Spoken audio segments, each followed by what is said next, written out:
Abay grabe nga talagang pang disrespect dito nga kay Stephen Curry ng mga former NBA players na ito.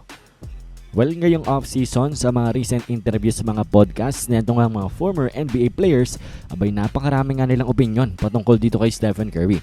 At unahin natin itong kanyang former teammate na si Monte Ellis, kung saan sa tingin niya nga daw na itong team ng Golden State Warriors would have the same success, would still have the same 4 championship kapag sinwitch out nga daw itong si Monte Ellis at si Stephen Curry.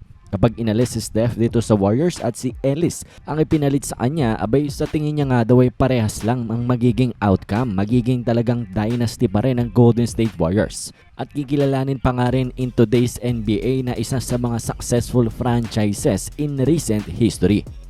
And well, kung titingnan natin ang personal accolades neto ni Monte Ellis, abay napakalayo nga kay Stephen Curry. Etong si Ellis ay nanalo lamang ng 1 time bilang ang most improved player in the NBA, never been an All-Star at never pa nga na pumasok sa All-NBA team.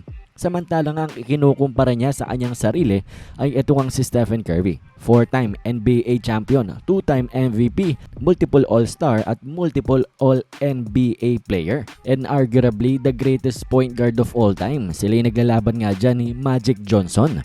Kaya nga't natawa na lang tuloy ang maraming ang NBA fans sa mga sagot neto nga ni Monte Ellis sa kanyang ang big claim na wala nga daw silang pinagkaiba neto ni Stephen Curry.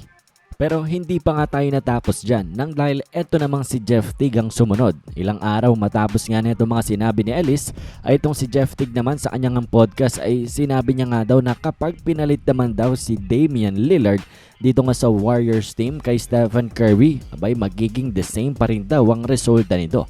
Ay talagang magiging champion pa rin ang Golden State Warriors.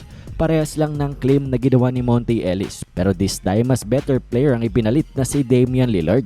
Pero still, kahit nga itong si Lillard nang ipalit dito nga sa team ng Golden State Warriors, abay hindi pa nga rin sumang-ayon ng maraming NBA fans dyan. Talaga nga naman daw na nakakalimutan na daw yata ang mga former NBA players na ito kung gaano kagaling si Stephen Curry sa kanyang prime years in the past years. Kaya nga nagkampiyon ang team ng Golden State. Ikinukumpara nga daw itong si Stephen Curry na one of the greatest of all time sa isa sa mga magagaling at mga superstar player lang in the NBA na si Lillard. Hindi naman sa pang-disrespect dito nga kay Dame, pero napakalayo niya nga kumpara dito kay Stephen Curry.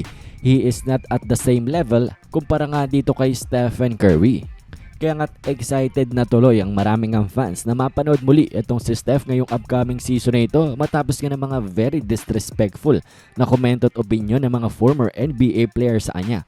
For sure gagamitin daw itong fuel ni Steph sa pagre-remind sa bawat isa this upcoming season of who he is. Sino ba talaga itong si Stephen Curry at kung gaano nga siya agaling. Kaya nga't for sure magiging kaabang-abang itong Warriors season nang dahil fueled itong si Stephen Curry with motivation samahan pa ng frustration niya sa team ng Golden State Warriors at sa kanilang lack of moves ngayong off-season. Pero anyways, kayo ba ano bang masasabi nyo dito nga sa mga naging opinion at komento ng mga former NBA players dito nga kay Steph?